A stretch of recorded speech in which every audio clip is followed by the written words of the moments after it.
जी, ये चीज़ भी मेरा ख्याल में साथ के साथ मैच बिल्कुल की थी, मगर मैं ये कह रहा हूँ डिसलॉन्च किया था, मगर जितना मैसिव अटैक इराक पे हुआ था वेपन ऑफ मैस डिस्ट्रक्शन का बहाना करके, उतना उधर भी होना चाहिए था, उधर बॉस्निया में देखें ना, उसके इर्द गिर्द सारे लोग हैं, जेनोसाइड हुआ ना।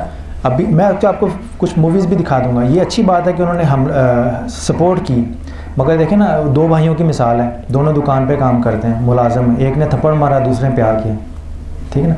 तो ये आपको एटीट्यूड बड़ी बड़ी स्टेट्स में भी नज़र आएगा कि पीछे से सीक्रेट हाईली फंडेड होती हैं ये सारी चीज़ें, मगर अपेरेंटली कुछ सपोर्ट भी होती है ताकि दाग ना लगे उनके ऊपर। तो उसके बाद ईस्ट टाइमोर इश्यूज़ देख लीजिए 2000 में। अब ईस्ट टाइमोर में ये सूडान में इंडोनेशिया में गालिबन था और इसकी मेजॉरिटी की आबादी कैथोलिक थी, ठीक है ना, मगर इसको सेपरेट करके उन्होंने अलग से एक स्टेट का दर्जा दे दिया।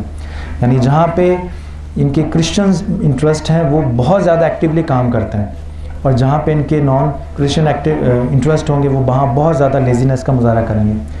दाफोर कॉन्फ्लिक्ट क्या सूडान का 20, अब उसके भी सेपरेट हो गए ईस्ट एंड वेस्ट, ये 2003 का है। ये सिर्फ मैं ये कहूँगा कि आप इनको स्टडी ज़रूर करें, दोनों एटीट्यूड है। एक सवाल आगे मैं पूछूँगा, उससे काफ़ी चीज़ें आपकी और भी वाज़ेह हो जाएंगी। वॉर अगेंस्ट टेररिज्म, इराक और अफ़गानिस्तान का केस है, जिस तरह से झूठ बोल के कि वेपन ऑफ मैस डिस्ट्रक्शन का इराक पे हमला किया गया और उसके अपने मकासद हैं, तेल के ऊपर कब्ज़ा करना, अफ़गानिस्तान में इनके अपने मकासद हैं। तो ये कुछ ऐसे इश्यूज़ हैं जिसके ऊपर मैं सजेस्ट करूँगा कि आप स्टडी ज़रूर करें। मैं एक तो आपकी नॉर्मल निसाब के तहत है ह्यूमन राइट की स्टडी, वो ज़रूर कीजिए, उस पर बैलेंस माइंड रह के कीजिए, मगर बैलेंस माइंड होने के साथ साथ कभी मुसलमान होकर भी स्टडी करें तो आपको पता चलेगा कि किन इश्यूज़ के ऊपर उनके पॉइंट ऑफ व्यूज़ और उनकी परसेप्शन थोड़ी सी डुअल स्टैंडर्ड की ऊपर चली जाती हैं। बाज़ मामलात में वो जहाँ पे अपने इंटरेस्ट होंगे वहाँ पे बहुत एक्टिव होंगे, और बाज़ मामलात में जहाँ इस्लाम और मुसलमानों के इंटरेस्ट होंगे वो वहाँ पे बहुत ज़्यादा लेज़ी होंगे। अब ये एक सवाल है जो आजकल के हालात के मुताबिक है, मुझे ये बताइए कि आप में से कौन समझता है कि ये जो अभी वॉर अगेंस्ट टेररिज्म है ये रिलीजियस है या पॉलिटिकल?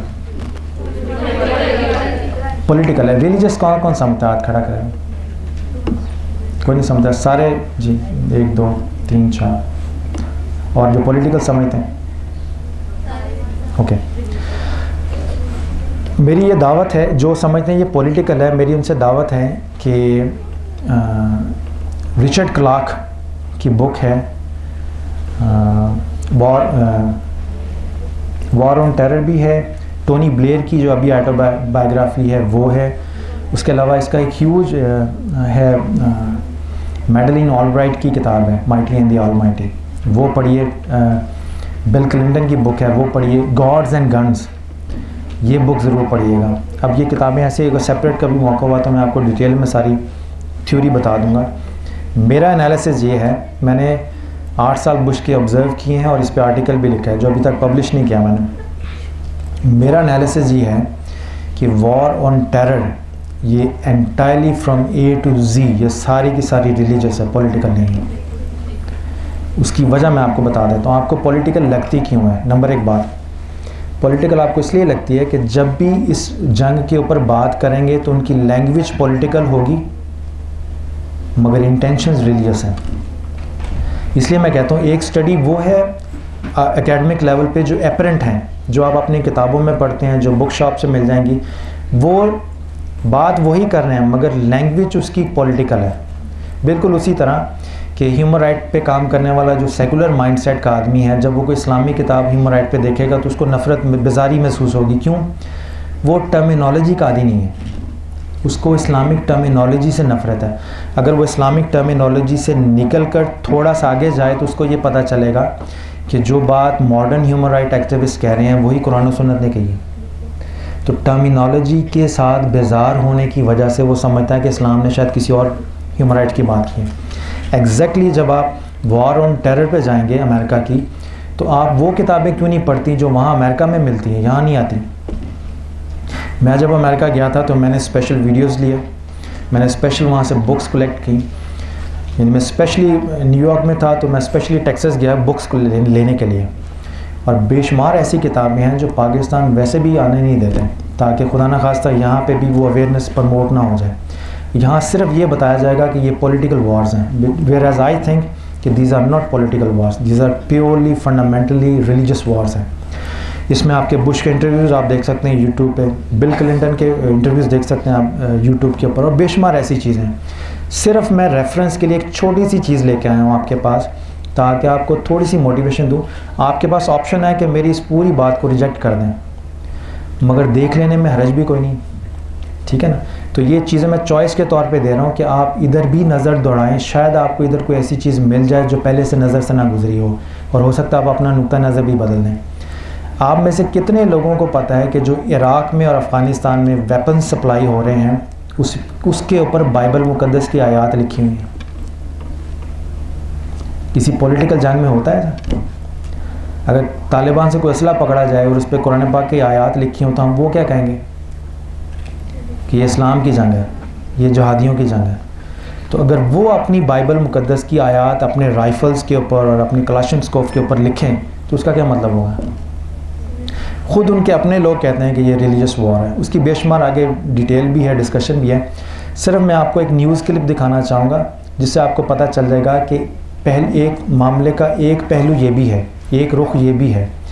और दिलचस्प बात एक और भी इसमें ऐड कर लीजिएगा कि पिछली जो गवर्नमेंट गुजरी है उसमें एक स्पेशल ऑर्डर पास हुआ था कि किसी यूनिवर्सिटी में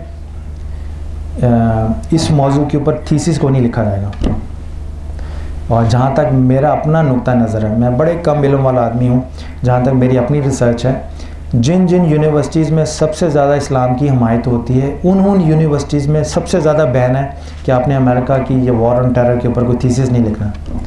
शाह वली अल्लाह मुहद्दिस ज़ैलवी पे लिख देंगे, देवबंद बरेलवी पे लिख देंगे, शिया सुन्नी पे लिख देंगे, यानी वो इश्यूज़ जो हमारे अपने हैं घर के, ताकि हम आपस में बिज़ी रहें।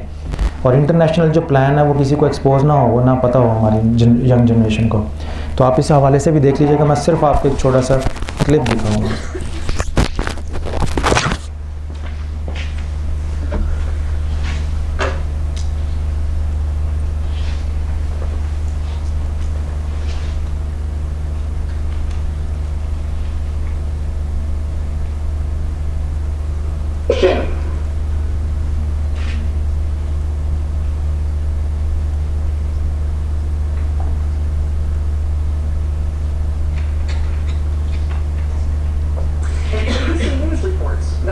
Rifle scopes issued to our troops in Iraq and Afghanistan. And ABC News reports that some rifle scopes issued to our troops in Iraq and Afghanistan and used in training Iraqi and Afghan troops, these rifle scopes are imprinted with Bible verses. No, I'm not kidding. Here's one example, a scope being used by an Iraqi police officer which has JN812 engraved on the sight, a reference to John chapter 8 verse 12, where Jesus is quoted as saying, I am the light of the world, he who follows me shall not walk in darkness but have the light of life. The same company also makes rifle scopes that have 2 COR 4:6 printed on them, which references 2 Corinthians chapter 4 verse 6. For it is the God who commanded light to shine out of darkness, who has shown in our hearts to give the light of the knowledge of the glory of God in the face of Jesus Christ. You see how both verses are about light? And that rifle sight's light? Very clever, right? And fantastically dangerous to the safety of Americans, and specifically American troops all over the world. Not to mention pretty spectacularly unconstitutional and a real thumb in the eye to U.S. military rules that prohibit the military proselytizing at all, particularly in Muslim countries we are fighting in. Those rules exist because the last thing in the world we want to do is hand Al-Qaeda and its recruiters and its sympathizers citable evidence for their eternal claim that our military is fighting a Christian religious war against Muslims, which all Muslims therefore have a duty to join against us. The company who makes these scopes is called Trigicon. It's based in Michigan. They have a $660 million contract to make gun sights for the military, and they apparently plan to keep on keeping on with printing Bible verses on these scopes right next to the model number. The company admitted to ABC News that it is printing Bible verses on them. It's not inadvertent, it's on purpose. They then said that any complaints raised about this were obviously from those who were, and I quote, not Christian, or not interested in recruiting for Al-Qaeda, You self-centered, self-righteous, endangering the troops idiots. Congratulations, you've just spawned 1,000 anti-American propaganda videos. Hope you're enjoying your war profits.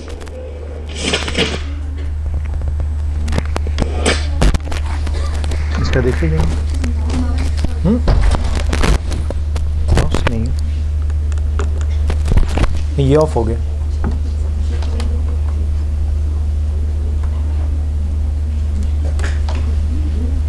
ये नीचे से तो नहीं हिला, इधर आ रही है electricity, इधर हिलाएगा। हाँ अब ठीक है, अब हिल गया। हाँ नीचे से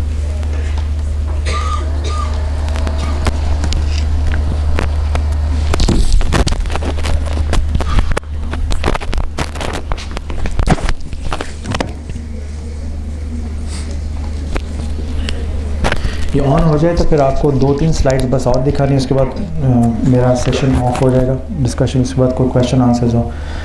ये एक सैम्पल वीडियो है, इस तरह की बेशुमार वीडियोज़ आपको यूट्यूब पे मिलेंगी जहाँ पे अफ़गानिस्तान में और इराक़ में अमेरिकन ट्रूप्स की जो ट्रेनिंग हो रही है।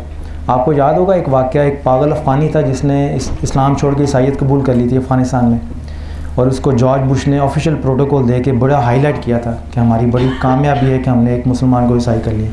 इस तरह की और बेशुमार ऐसी चीज़ें हैं जो अगर इस मौजू पे डिटेल से डिस्कशन हो तो फिर इसके यानी कि डूज़ एंड डोंट्स पे बात हो सकती है। ये सिर्फ आपको थोड़ा सा हिंट दिया है कि अगर आप चाहें तो इस एंगल से भी सोच सकते हैं।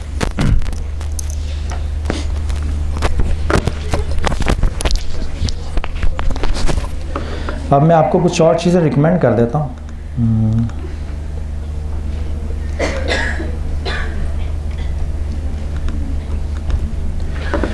अच्छा, ये जो लीग ऑफ नेशन के ऊपर जो सल्तनत उस्मानिया का बेड़ागर्क किया गया और लीबिया पे फ़ौज कुशी की गई, इस पे ये बड़ी अच्छी मूवी है लाइन ऑफ डेजर्ट, आपको अक्सर बुक शॉप्स में मिल जाएगी, DVD शॉप्स में मिल जाएगी।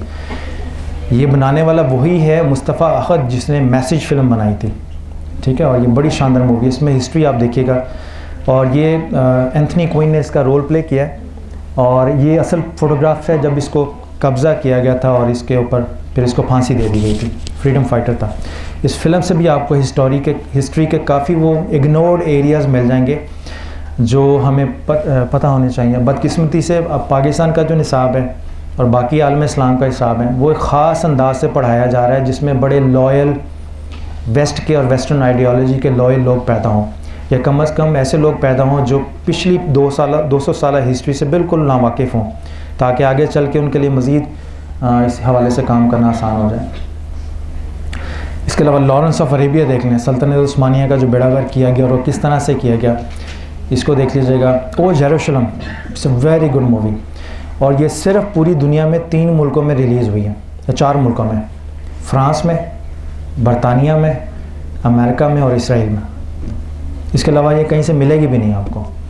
मैं जब अमेरिका में था तो मैंने स्पेशली ये ढूंढ के फिर ख़रीदी।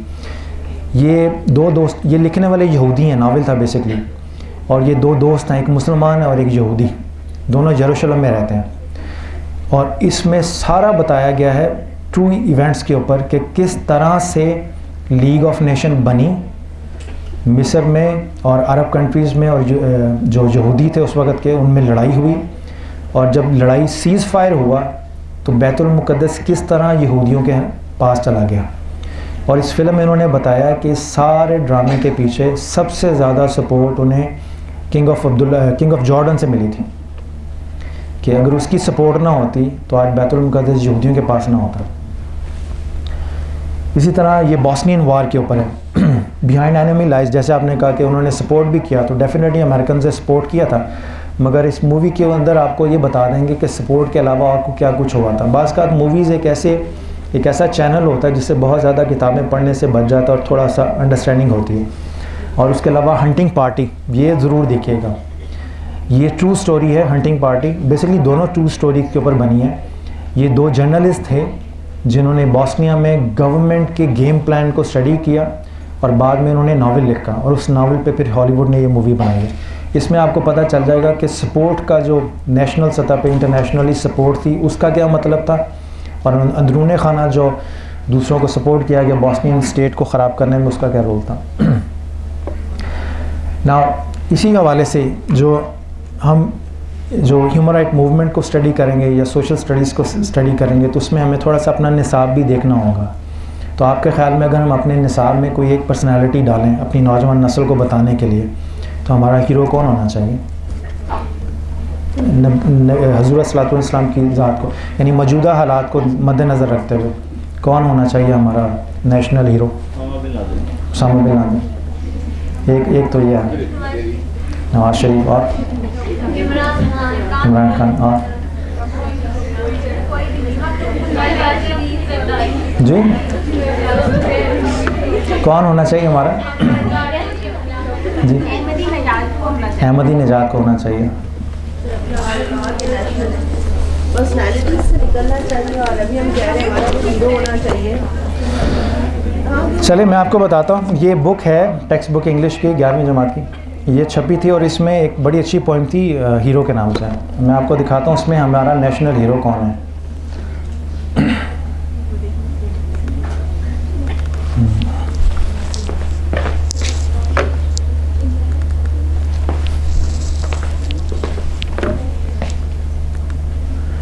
ये बुक है ना, ये आज भी शायद आपको मिल जाएगी, और पढ़ के आए हैं?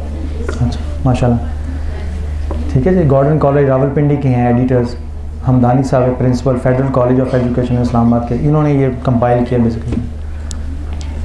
अच्छा जी,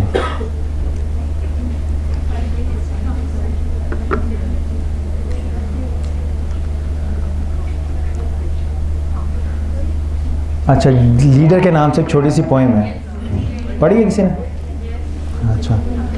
अच्छा ये है लीडर की, इसका ऑथर कौन है नहीं पता, मगर जब इसका जो जुमला है ना, जो भी मिसरा है, उसका पहला लफ्ज़ ले लें तो ये क्या बना? प्रेसिडेंट, ठीक है। अब इसका क्या है?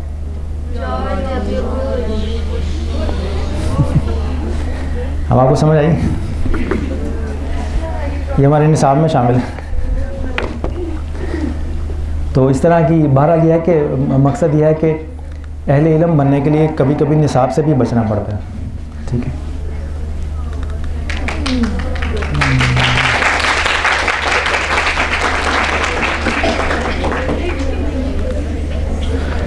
अगर आप YouTube पे जाएं तो आपको मेरे 150 से ज़ायद लेक्चर्स मिल जाएंगे इन्हीं मौज़ूआत में से, जिनको मैंने टच किया हल्का सा वो डिटेल में है, और ये मेरा ईमेल है और फेसबुक पे भी है। तो अगर आप YouTube पे टाइप करें तो आपको काफ़ी चीज़ें मिल जाएंगी। तो थैंक यू सो मच, आपको मैंने मुख्तसर से वक्त में काफ़ी चीज़ें दे दी हैं। ये सिर्फ इसलिए है कि जिस तरह का ज़ौक़ है वो उस हवाले से स्टडी करके उधर फर्दर स्टडी डेवलप कर सकता है। बट कंक्लूडिंग के ह्यूमन राइट्स के हवाले से, कि ह्यूमन राइट्स के जो यूनाइटेड नेशंस का चार्टर है, आप इसको ज़रूर स्टडी करें। मॉडर्न जितनी मूवमेंट्स हैं आप उसका हिस्सा भी बने, मगर खुदा को जहन में रखते वक्त किसी को बताना ज़रूरी नहीं होता। अगर कोई सेकुलर माइंडसेट के साथ ह्यूमन राइट्स पे काम कर रहा है तो करने दें, खिदमत ही करा ना, मगर उसकी खिदमत ने आपको मना तो नहीं किया कि आप खिदमत करते हुए हाँ जी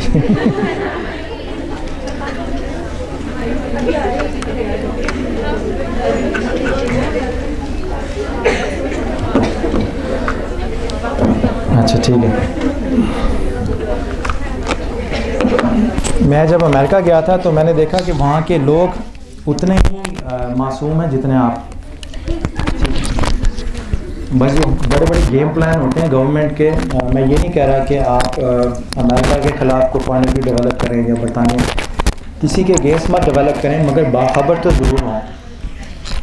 यानी बुराई से बचने के लिए बुराई की समझ तो होनी चाहिए, बस इतनी हद तक समझ ज़रूर रखें ताकि कभी डिस्कशन हो, गुफ्तगू हो तो आप मामले की तह तक पहुँचने की सलाहियत रखें। तो आपका बहुत बहुत शुक्रिया, मिस्टर दिला का बहुत शुक्रिया, आपके सीनियर फैकल्टी मेम्बर्स का बहुत बहुत शुक्रिया। अगर टाइम है कोई क्वेश्चन आंसर का रखें तो आप मुझ पर रखें। अगर हम स्टूडेंट्स को पहले दे दें, ओके, आपसे तो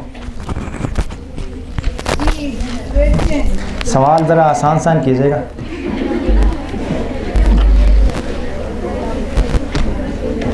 अगर कोई नहीं है तो फिर हम जी।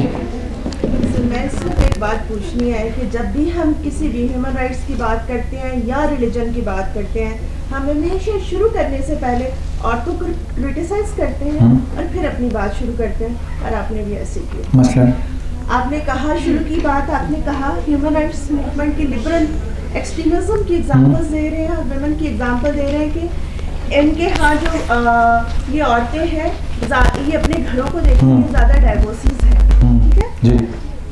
इस तरह से आपने सारी बात को शुरू किया तो मुझे मैं उससे हर्ट जी, अच्छा ठीक है कि क्या ये ज़रूरी है कि हम औरतों को क्रिटिसाइज करते हुए फिर अपनी बात शुरू करें? क्या इससे क्यों हुआ क्या है या होता क्या है कि एकदम एक नेगेटिव इमेज बनती है? आपने कहा मैं सारी बात समझ गया, ठीक है। तो वो एक मैं आपकी बात सुनने के साथ ठीक है, मैं बयान कर देता हूँ उसको। आपका पॉइंट अच्छा है, वैलिड है।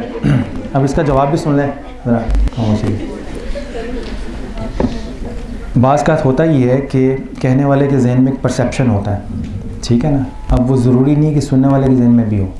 हर आदमी अपने परसेप्शन के साथ बात को सुनता है और वो ज़रूरी नहीं उसी सेंस में ले जिस सेंस में बात कही भी गई है। मैंने जो बात कही थी वो औरतों पे तनकीद नहीं की, क्योंकि मेरी वालदा भी औरत है, मेरी बीवी भी औरत है।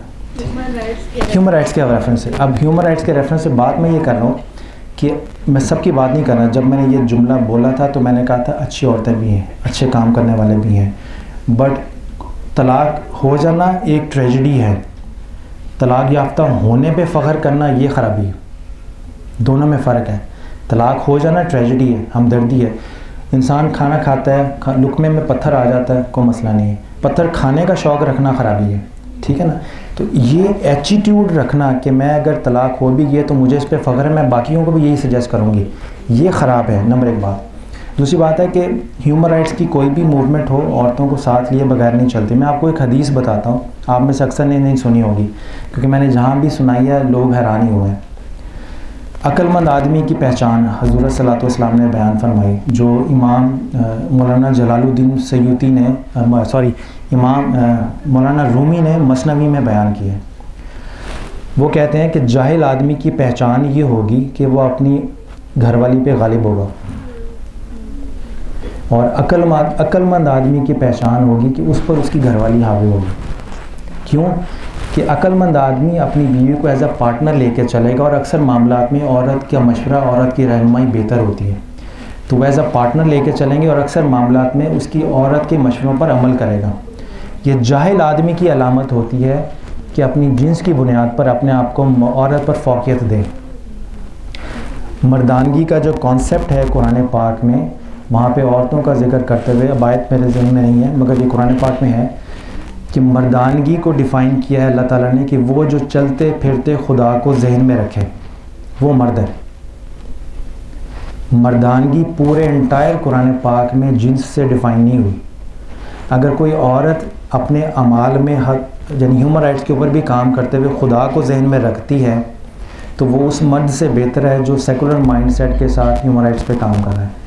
तो अगर ये इम्प्रेशन मिला है तो आई एम सॉरी कि ये मेरी मुराद नहीं थी, बट बाज़ का जो औरतों की तहरीक है, जो मूवमेंट है, उसमें कुछ चीज़ें ख्वामखा भी डेवलप हो गई हैं कि औरतों ने अपने आप को मर्द के वर्सेस खड़ा कर लिया है कई मामलात में। मैं ये नहीं कर रहा, अगर आप नहीं समझती तो अच्छी बात है, मगर जिस तरह मुझे कुछ मामलात में ऐसी औरतों से मिलने का इत्तफाक हुआ है जो ह्यूमन राइट्स के नाम पर मर्द को जलील करने के दर पे हैं, तो वो भी ख़राबी है। और कुछ मर्दों से ऐसा इत्तफाक हुआ है जो ह्यूमन राइट्स के नाम पर औरतों को जलील करने के हामी है, तो ये भी ख़राबी है। बिल्कुल उसी तरह इंटरफेथ डायलॉग की तरह कि ह्यूमन राइट्स की तरह इंटरफेथ डायलॉग की तरह ह्यूमन राइट्स की मूवमेंट है, ये एक दूसरे के दुख दर्द शेयर करने का नाम है, और आप पर पहली ज़िम्मेदारी अपने घर से स्टार्ट होती है। आप अपनी बीवी के साथ मिल के दुख दर्द शेयर करें, अपनी वालदा के साथ करें, अपनी बहन के साथ करें, अपनी कुलीग के साथ करें, तो ये सारे मामला शेयरिंग के साथ हैं। ये चीज़ें जब डिस्कस होंगी ना इस तरह की, जैसे आपने फरमाया, ये मेरे इस जुमले से ये परसेप्शन इसलिए डिलीवर हुआ कि ऐसी चीज़ें एग्जिस्ट करती हैं माशरे में। लोग ह्यूमन राइट्स के नाम पर समझते हैं कि औरत ये काम करने के काबिल नहीं है। आप हैरान होंगे और आपके ऑलरेडी नॉलेज में होगा कि अगर आप इस्लामी तालीमात के निचोड़ को लें तो 50% से ज़्यादा शरीयत इस्लामिया ये हज़रत खदीजा और हज़रत आयशा की रवायात से हमें ट्रांसफ़र हुई। तो हमारे मज़हब की आधी बुनियाद तो औरतों के रवायात के ऊपर है। तो हमारे यहाँ तो अल्लाह का शुक्र है इस्लाम, मैं तो अपने आप को इसलिए भी खुशकिस्मत समझता हूँ कि मेरे मज़हब में और मेरी थियोलॉजी में औरतों की कंट्रीब्यूशन इतनी है उतनी मर्दों की भी नहीं है। मगर हमारे यहाँ इस्लाम के अंदर जो मर्द और औरत के साथ जो पार्टनरशिप का कॉन्सेप्ट है, यानी मियाँ बीवी के साथ, अगर आप कुरान पाक की वायत पढ़ते हैं जिसमें लिखा है कि मर्द औरतों पर रिजाल कयूम का नाम, यानी मर्द औरतों पर हावी हैं, ये मुहाफिज़ हैं, सॉरी मर्द औरतों के मुहाफिज़ हैं। तो उसका जो आयत का मफ़हूम है, अगर आप उसकी तफसीर में जाएं तो उसका मतलब ये है कि मर्द औरतों की इज़्ज़त और तहफ़्फ़ुज़ के मुहाफिज़ हैं, उसके जिस्म के नहीं। अगर कोई मर्द औरतों के तहफ़्फ़ुज़ और उसकी इज़्ज़त को अपनी ह्यूमन राइट्स की उसमें अपनी रिस्पॉन्सिबिलिटी नहीं समझता, तो उसकी मर्द होने पर इस्लामी अहकामात में काफ़ी अहकामात है उसके मर्द होने पर। मैं इसी के साथ आपको लिंक करके बताना चाह रही हूँ कि अभी जो बात की कि मैरिटल डिस्प्यूट एक छोटी सी बात है जो कि बहुत कॉमन है। जी बिल्कुल। ये मैंने अभी स्टडी की और लोगों के लिए हैरानकुन बात है, 98% औरतें एक्सपीरियंस करती हैं मैरिटल डिस्प्यूट जो कि मर्दों की वजह से है। उसकी फ्रीक्वेंसी डिफरेंस है, ये शॉकिंग चीज़ है और ये एजुकेशन से इसका ताल्लुक नहीं है, क्योंकि आपने ये भी बात कही कि इग्नोरेंस की वजह से वायलेशन ऑफ ह्यूमन राइट्स है, इग्नोरेंस की वजह से नहीं है। मर्द जब ये करते हैं कि पढ़े लिखे मर्द भी ये वायलेशन करते हैं और बहुत ज़्यादा करते हैं, तो थोड़ी सी ये चीज़ें जो है काफ़ी फैक्टर्स मिल के हम देखें, आप और मैं जिस माशरे में रह रहे हैं ना, ये ज़वाल पजीर माशरा है, इसमें मज़हब एक इशू है, उसमें और बड़े फैक्टर्स हैं, उसमें फ्यूडलिज्म भी है, उसमें लिसानी ग्रुप्स भी हैं, इसमें जिस तरह औरत पिस रही है मर्द भी पिस रहा है। जी सर, मैं सिर्फ ये पूछना चाह रहा था कि आपने कई दफ़ा इस बात का जिक्र किया कि हम ईसाइयों के बुरे अमाल को ईसाइयत का रिप्रेजेंटेशन समझ लेते हैं, ईसाइयत का कसूर है शायद, या मुसलमानों के बुरे इस तरह ही हमें जैसे कि मुसलमानों के बुरे अमाल को समझा जाएगा इस्लाम। तो अच्छे अमाल के बारे में आपका क्या ख्याल है? क्या वो जब हम उनको प्रेजेंट करने पे आते हैं कि अरब यूँ थे यूँ थे यूँ थे और फिर वो अच्छे हो गए, तो वहाँ पे हम जब अच्छे अमाल को रिलीजन के साथ रिलेट कर रहे होते हैं, तो क्या ये हमारे लिए क्यों ये प्रैक्टिस हमारी बहुत कॉमन प्रैक्टिस है कि बुराइयों की बात आती है तो हम कहते हैं कि ये बुराइयां इंसान की हैं, और अच्छाइयों की बात आती है तो कहते हैं कि ये रिलीजन की है। क्या इंसान अपनी अच्छाइयों के लिए खुद जिम्मेदार नहीं है अगर वो अपनी बुराइयों के लिए खुद जिम्मेदार है? अच्छा, उसमें मैं गुजारिश कर देता हूँ, जब हम अच्छे अमाल हैं और बुरे अमाल हैं, ठीक है ना, किसी अमल के अच्छा या बुरे होने का फ़ैसला किस बुनियाद पे करेंगे? अपनी अकल पे या वही इलाही पे? पहले तो ये डिसाइड कर लें। अगर तो आपने अपनी अकल पे डिसाइड करना है कि ये अमल मेरे लिए अच्छा है और ये बुरा है, तो उसमें फिर वो तो सेकुलर हो गया, उसमें तो मज़हब नहीं रहा, ठीक है ना। वेस्ट के अंदर जो सोसाइटीज़ हैं जहाँ पे ह्यूमन राइट्स पे काम होता है, उनमें हराम और हलाल की बुनियाद क्या है? वो है डेमोक्रेसी। कुछ लोग मिल के डिसाइड कर लें कि ये हराम है तो हराम डिक्लेयर हो जाएगा, कुछ लोग मिल के डिसाइड कर लें कि ये हलाल है तो हलाल हो जाएगा। मिसाल के तौर पे होमोसेक्सुअलिटी 50-60 साल पहले हराम डिक्लेयर होती थी, क्योंकि वहाँ पे मेजॉरिटी का माइंडसेट जो था वो मजहबी था। ईसाइयत के मुताबिक भी हम जिन्स परस्ती ये हराम है, मगर कुछ लोगों या कुछ गवर्नमेंट्स के लोगों ने जमहूरियत के असूल अपनाए और मेजॉरिटी ने डिसाइड कर लिया कि जो ईसाइयत में 2000 साल तक हराम था आज हलाल होगा, ठीक है। उनके यहाँ हराम और हलाल की या अच्छे अमल की या बुरे अमल की जो इवेल्युएशन मेरिट है वो है डेमोक्रेसी, ठीक है ना। हमारे यहाँ क्या है कि अगर सारे लोग मुत्तफिक हो जाएं पूरे पाकिस्तान के as per democratic criteria, as per western criteria, तो हमारे यहाँ अगर सारे लोग वोट डाल दें कि होमोसेक्सुअलिटी हम जिन्स परस्ती यहाँ भी जायज़ हो जाए, तो क्या हो जाएगी? नहीं। क्यों? कि हमारी सोसाइटीज़ का जो डूज़ एंड डोंट्स का मयार है वो लोग नहीं है, वो कुरान और सुन्नत है। जी सर, आप अगर कुरान और सुन्नत की बुनियाद पर देखें तो वो तादाद चीज़ों की जिन्हें हराम करार दिया गया है उनकी तादाद 7 या 8 है टोटल, और बहुत सारे मामला ऐसे हैं कि जहाँ मुसलमानों को ये फैसला अक्सरियत की बुनियाद पे करना पड़ेगा कि ये हलाल है या हराम है, डेमोक्रेटिकली।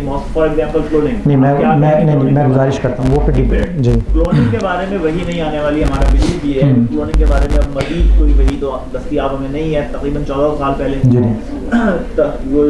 वही का सिलसिला मतलब क्या, दुनिया का हर आने वाला नया मामला इसी बुनियाद पर फैसल होगा कि लोग उसको दुरुस्त समझते हैं या गलत समझते हैं। दुनिया की हर नई आने वाली इजाद इसी बुनियाद पर फैसला होगी कि सही है या गलत है जी। जब तक उसके बारे में फैसला लोगों के अक्सर मफाद में होने या ना होने। मैं गुजारिश कर देता हूँ अब उसमें ये सेकंड आपका क्वेश्चन ये डिफरेंट हो जाएगा पहले से, ठीक है ना। तो अब ये मैं ये सजेस्ट करता हूँ एक इश्यू पे रहते हैं, बाकी डिस्कशन तो चलती रहेगी ना, ठीक है ना।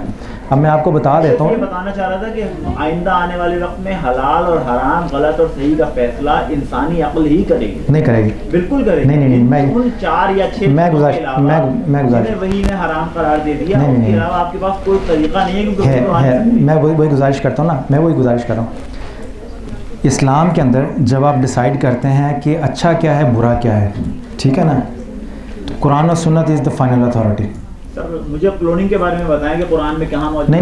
नहीं सुने था ना, आपके लस्सी के हराम होने का कुरान में जिक्र नहीं है और बेशुमार चीज़ें हराम करनी। मैं वही कह रहा हूँ, आप जो फ़िक़्ह है और इस्लामी मिजाज जो है चीज़ों के हराम या हलाल को डिक्लेयर करने का, आप या तो पहले उसको चैलेंज करें कि वो ठीक नहीं है, फिर हम अपनी अकल से डिसाइड करेंगे। अगर अकल से डिसाइड करना है तो फिर कुरान और सुन्नत। ये पूछोगे मुझे क्लोनिंग के बारे में बता देंगे कहाँ कुरान या सुन्नत में मौजूद है कि वो हराम है या हलाल। नहीं देखें ना, अब आप तो 3-4 चीज़ों में डिस्कशन में उलझ गए ना। एक पॉइंट पे एक सवाल करें उसका मैं जवाब देता हूँ। क्लोनिंग के भी ऊपर भी हज़ारों किताबें अवेलेबल हैं, मैं सिर्फ जो चीज़ थ्योरेटिकली और थ्योरी समझा रहा हूँ, ठीक है ना, वो चीज़ है। ईसाइयत में या मगरिब में जब आप डिसाइड करते हैं कि हमारे यहाँ मुआशरे में क्या अच्छा है क्या बुरा है, उसकी मेजॉरिटी अकल है, ठीक है। इस्लाम में भी अकल है मगर वो अकल कुरान और सुन्नत के ताबे है, कुरान और सुन्नत पर हावी नहीं है। सिर्फ सिंपल ही है, जब आप इज्तिहाद करते हैं तो इज्तिहाद भी अकल की एप्लीकेशन होती है, मगर वो इज्तिहाद कुरान और सुन्नत के दायरे से जब बाहर निकलेगी तो वो इज्तिहाद नहीं डिक्लेयर होगा। इजमा क्या चीज़ है मैं आपको बताऊँ, आपने 4 चीज़ें सुने, कुरान सुन्नत इजमा क्यास, ठीक है ना। इजमा क्या चीज़ है कि जहाँ पे मेजॉरिटी के लोग डिसाइड कर लें कि ये हमारा लॉ है तो वो लॉ है। मगर जब आप इजमा की डेफिनेशन में जाएं तो इजमा बज़ाते ख़ुद कोई चीज़ नहीं होता, वो कुरान पाक के किसी मख्फी हुक्म का इजहार होता है। यानी इजमा भी जब तक कुरान और सुन्नत की किसी दलील पे नहीं होगा वो इजमा भी कबूल नहीं होगा। तो इस्लाम जो 1400 साल तक तालीमात महफूज रही हैं वो इसलिए हैं कि अगर सारी उम्मत भी करप्ट हो जाए, तो अगर मेजॉरिटी के 2 लोगों में अगर कोई कॉन्फ्लिक्ट आ जाए तो सूरह निसा की रोशनी में वो कुरान और सुन्नत की तरफ पलट के जाएंगे और वो डिसाइड करेंगे। तो अकल अगर इस्लाम में कुरान में कर दी फिर तो वही की ज़रूरत नहीं है, फिर तो हुक्म आ गया कुरान और उसके बाद सिर्फ अकल है। आप खुद से इंटरप्रेट करें, खुद से डिफ़ाइन करें। और यही प्रॉब्लम था क्रिश्चियनिटी में कि उनके पास सिर्फ बाइबल मुक़द्दस थी, उनके पास उसकी एप्लीकेशन नहीं थी। तो कुरान की जो थ्योरेटिकल बुक है उसकी एप्लीकेशन आपको सुन्नत और सीरत में भी मिलेगी, और उसके बाद फ़िक़्ह भी है, इज्तिहाद भी है, उसके सारे स्टैंडर्ड्स अप्लाई होते हैं। अकल पीछे नहीं हटती, अकल इन्वॉल्व रहती है हर स्टेज के ऊपर, मगर उस अकल को सहारा कुरान और सुन्नत का होता है। यानी कुरान और सुन्नत से रहनुमाई लेके वो अप्लाई करती रहती है। सॉरी, हुकूकुल इबाद के हवाले से एक सवाल आपसे पूछना चाहती हूँ। आज का जो मुसलमान है उसका बिहेवियर शायद कोई बहुत ज़्यादा जनरली स्पीकिंग इतना अच्छा और इंटरेस्टेड नहीं है। ना हम दूसरों की इज्जत करते हैं, ना एहतराम करते हैं, हम तौहीन और बदतमीजी और इस तरह। As compared to us, when I experienced to work with some foreigners, I realized that they are very well behaved, they respect you. वो आपका बहुत सारी चीज़ों में बहुत सारे तरीक़ों से ध्यान रखते हैं, आपकी रिस्पेक्ट करते हैं। पहले भी एक शख्स से सवाल पूछ चुकी हूँ, आज की दिल चाहा कि आपकी ओपिनियन में कोशिश करें। फिर उसी बात करके क्या वो जन्नत में दाखिल नहीं हो सकेंगे, जबकि हम मुसलमान होने के बावजूद हुकूकुल इबाद का लिहाज उस तरह से नहीं कर रहे जिस तरह से वो कर रहे हैं। Then why can't they enter जन्नत? अच्छा, उसमें मैं आपको इस्लामी Why will we still enter it even if we are not behaving in the ideal manner? Exactly. अब उसमें मैं आपको इस्लामी थियोलॉजी बता देता हूँ, उससे एग्री, उसको मज़ीद फर्दर स्टडी करना है, एग्री करना ना, वो एक सेपरेट इशू हो जाएगा। पहली बात तो ये है कि पूरी इस्लामिक थियोलॉजी में ये कहीं नहीं लिखा हुआ कि अगर आप मुसलमान हैं तो सिर्फ इस वजह से जन्नत में चले जाएंगे। बुखारी शरीफ की हदीस है, इस्लामिक थियोलॉजी है कि आप अपने अमाल की शामत और सज़ा कब्र में दफन होते ही शुरू हो जाएगी। अज़ाब कब्र भी है और दोज़ख का अज़ाब भी है। फ़र्क सिर्फ इतना है कि बिल आखिर जो दोज़ख में पड़े होंगे अपने अमाल की वजह से, वो हज़ूर सल्लल्लाहु अलैहि वसल्लम की शफ़ाअत की वजह से, बिल आखिर कलमा पढ़ने की वजह से ला इलाहा इल्लल्लाह, वो बिल आखिर जन्नत में ट्रांसफ़र हो जाएंगे। मगर कहीं नहीं है कि जन्नत कलमा पढ़ लेने से और बदअमाली करने से आप डायरेक्टली किसी किस्म के हिसाब किताब के बगैर डायरेक्ट जन्नत में चले जाएंगे। इसलिए कुरान पाक में है सूरह अराफ में गालिबन कि मत कहो कि तुम मुसलमान हो गए, मत कहो कि तुम मोमिन हो गए, अभी तो तुम सिर्फ मुसलमान हुए। यानी जब कोई कलमा पढ़ लेता है तो दायरा इस्लाम में दाखिल हो जाता है। अब उसका काम नेक्स्ट ये होता है कि उसने अपनी मुसलमानी को अपनी तबीयत में, शख्सियत में पुख्ता करनी है। वो जितनी पुख्ता करता चला जाएगा मोमिन के लेवल तक पहुंचता चला जाएगा। तो मुसलमान के लिए आइडियल मोमिन बनना है, और मुसलमान की भी पहचान जो हज़ूर सल्लल्लाहु अलैहि वसल्लम ने कहा है कि जिसके हाथ और ज़ुबान से दूसरे लोग महफूज रहें। पहली बात तो ये। दूसरी बात यह है कि इस्लामिक थियोलॉजी का है कि अगर कोई, ये सूरह मोहम्मद में पढ़ लीजिएगा। दूसरी बात जो मैं बता रहा हूँ कि जो नॉन मुस्लिम अच्छे अमाल करते हैं तो अल्लाह ताला उनको इस दुनिया में उनके अच्छे अमाल की वजह से जज़ा देगा, शोहरत की शक्ल में, इज़्ज़त की शक्ल में और बेशुमार हवाले से। मगर जो आखिरत का डिसीजन होना है ना, आखिरत में अमाल की भी जो इवेल्युएशन होनी है वो थियोलॉजी बेस्ड होगी कि आपका अकीदा क्या था। जैसे इस दुनिया में अगर कोई हज़ूर सल्लल्लाहु अलैहि वसल्लम की रिसालत को नहीं मानता तो मुसलमान डिक्लेयर नहीं हो सकता। तो जो इस दुनिया में रसूल हज़ूर सल्लल्लाहु अलैहि वसल्लम को ना माने तो मुसलमान डिक्लेयर नहीं हो सकता। वो इसी ना मानने की बुनियाद पर जन्नत में कैसे चला जाएगा। ये इस्लामिक थियोलॉजी है, और ये सिर्फ इस्लाम में नहीं है, ये दीगर मज़ाहब में भी, जूइश में भी है कि उनकी अपनी एक थियोलॉजी है, सेपरेट आइडेंटिटी है। क्रिश्चियनिटी है, उसमें एक अपनी सेपरेट आइडेंटिटी है। हमारे यहाँ हम ये कहते हैं कि जो पहले मज़ाहिब आए हैं उसमें अच्छा बनने की गारंटी है। यानी अगर कोई